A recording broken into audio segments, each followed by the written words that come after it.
ရှိတော့ဟာတိုင်းပြည်တစ်ခုမှာအစားအသောက်အရမ်းကြိုက်တဲ့ဘင်းကြီးတစ်ပါးရှိခဲ့ဘူးတယ်။သူကတနေ့လုံးစားဖို့ပဲစဉ်းစားနေပြီ။သူ့ရဲ့ဗိုက်ကြီးကလည်းတဖြည်းဖြည်းနဲ့ပူထွက်လာခဲ့တာပေါ့။နန်းတော်တွေကစပုံမိုးတွေကနေတိုင်းဟင်းကွက်အတေအဆန်းတွေကိုယာနဲ့ချီချက်ပြုတ်ပေးရပါတယ်။ဒီထက်ကောင်းတာချက်စမ်းငါ့ကိုအရသာအရှိဆုံးတွေပဲကျွေးစမ်းလို့ဘင်းကြီးကအမျက်အော်ဟစ်နေတတ်တယ်။တိုင်းသူပြည်သားတွေခင်ဗျာမှာတော့ငါ့မွေနေကြပဲမဲ့ဘင်းကြီးကတော့ဂရုမစိုက်နိုင်ခဲ့ဘူး။တညမှာတော့အစာတွေအလွန်ကျင်စားမိတဲ့ဘင်းကြီးဟာ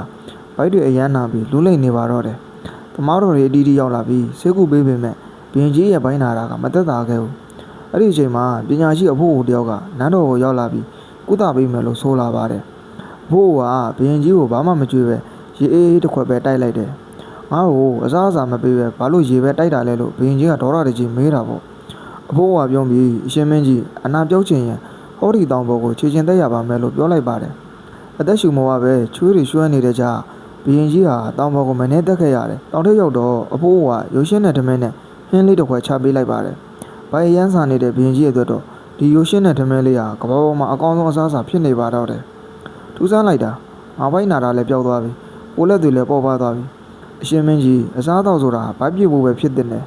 လွန်ကျွံစားရင်ဘေးဖြစ်တတ်ပါတယ်လို့အဖိုးကဆိုတယ်။ဘရင်ကြီးကတင်ကန်းစာရသွားပြီးသူ့ရဲ့ပိုရှန်နေတဲ့အစားအသောက်တွေကိုပြည်သူတွေကိုဝင်ငှပေးလိုက်ပါတယ်။အဲ့ဒီနေ့ကစပြီးဘရင်ကြီးကအစာကိုဆင်ခြင်စားတယ်လို့ကိုလည်းလှုပ်ရှားမှုကိုလည်းပုံမှန်လုပ်ပါတော့တယ်။တိုင်းပြည်ကြီးကလည်းအရင်ကတည်းပုံမတာယာဝပြောပြီးအားလုံးပျော်ရွှင်သွားကြပါတယ်။တန်စိတ်လွန်ပေးဆိုတဲ့စကားအတိုင်းဘရင်ကြီးကကျမ်းမာပျော်ရွှင်စွာနဲ့တိုင်းပြည်ကိုအုပ်ချုပ်သွားပါတော့တယ်။